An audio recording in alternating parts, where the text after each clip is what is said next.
Dernièrement, j'ai accompagné une grande enseigne retail qui s'est retrouvée devant un cas de figure caractéristique. Elle lance une campagne marketing vers ses clients inactifs. Résultat, des milliers de clients fidèles reçoivent un message de relance. Pourquoi? Parce que 3 systèmes différents définissaient différemment un client actif. Résultat, réclamation, image de marque écornée, perte de confiance du client. Le problème n'était pas technique, c'était un problème de gouvernance. Qui décide des définitions? Qui valide la qualité? Qui est responsable de l'usage? Chez Incubate, nous en sommes convaincus. L'absence de gouvernance devient visible quand il est trop tard. La donnée, ce n'est pas un sujet réservé à la DSI. Elle est partout. Dans vos fichiers Excel, vos CRM, vos outils RH, vos reporting financiers. La gouvernance data, c'est avant tout une question simple. Savez-vous où se trouve votre donnée? Qui la produit? Qui la transforme? Qui l'utilise?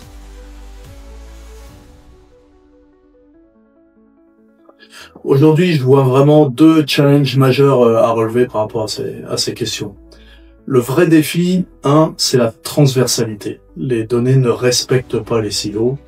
Elles doivent circuler, se croiser, pouvoir se transformer, être utilisées partout où le besoin se fait sentir. Sans gouvernance, forcément, c'est la porte ouverte aux doublons, aux erreurs, aux interprétations divergentes.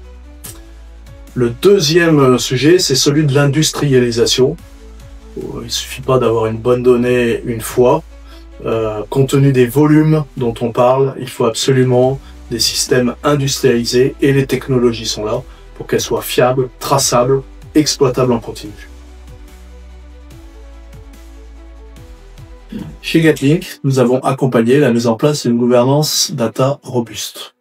Objectif: fiabiliser les indicateurs de performance, harmoniser les référentiels et les pratiques de management, fluidifier la circulation de l'information entre les différentes directions métiers.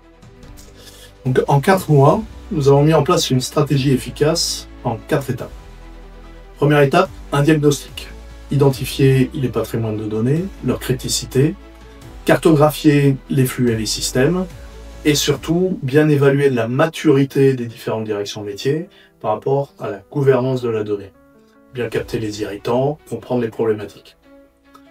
Deuxième volet, identifier et désigner les rôles.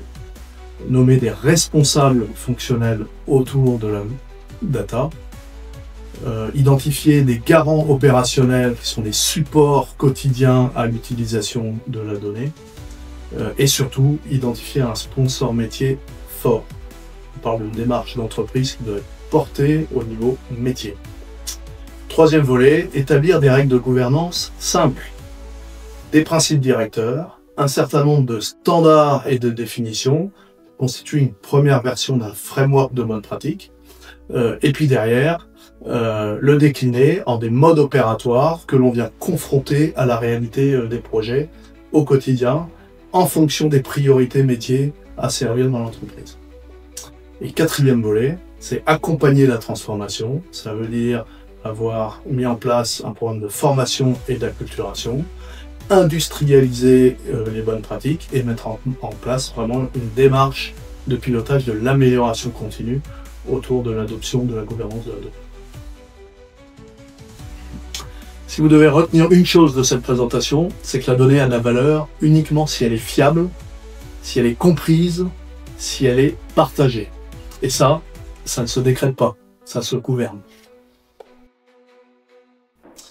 Si vous vous reconnaissez dans les situations présentées, difficulté d'accès à votre donnée, manque de clarté de définition, peu de maîtrise de la qualité et de la fiabilité, nous vous proposons d'engager un diagnostic de la situation pour identifier les leviers d'action pragmatiques adaptés à votre niveau de maturité.